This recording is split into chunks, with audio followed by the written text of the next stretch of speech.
Praise the lord. హల్లెలూయా. ప్రతిదినము దేవుని వాగ్దానములు వినుట వలన దేవుని శక్తిని పొందుచున్నాము. ఈ దినమునకు ఏర్పాటు చేయబడిన వాక్య భాగము పరిశుద్ధ గ్రంథము నుండి సామెతల గ్రంథము 27వ అధ్యాయము 1వ వచనం.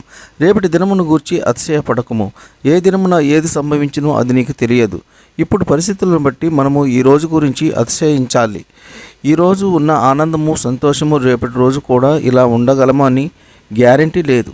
ఇప్పుడు ఉన్న పరిస్థితి రేపు ఉండొచ్చు, ఉండకపోవచ్చు. ఇప్పుడు ఉన్న ధన సంపద రేపటి రోజు ఉండొచ్చు, ఉండకపోవచ్చు.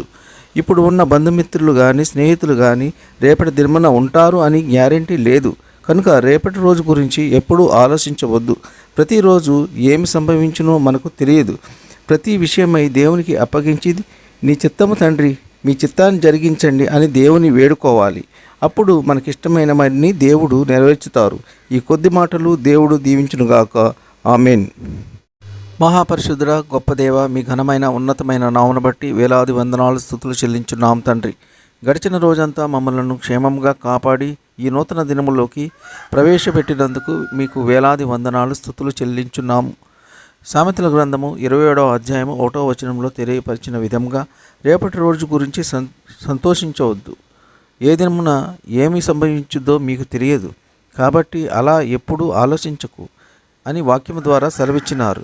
తండ్రి, మీకు స్తోత్రములు. ఈ వేకువనే లేచి మీ వాక్యమును వినుచున్న బిడ్డలను దీవించండి. వారికి ఉన్న అవసరతలు, అక్కరతలు తీర్చండి. ఏ విషయమై దిగులు పడుతున్నారో వారు ఆశించిన కార్యాన్ని నెరవేరేలాగున మీ కృప దయచేయండి. ఎటువంటి అనారోగ్యములు, బలహీనతలు దరిచేరకుండా కాపాడండి. వారు చేయుచున్న పనులను దీవించండి.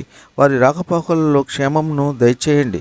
దేని గురించి అతిశయించకుండా మీరు మాకు వాక్యం ద్వారా తెలియపరిచిన వాటి చొప్పున నడుచుకొని మీ నామమునకు ఘనపరిచే కృప దయచేయమని ప్రభువైన యేసుక్రీస్తు పేరట వేడుకొనుచున్నాం తండ్రి. ఆమెన్.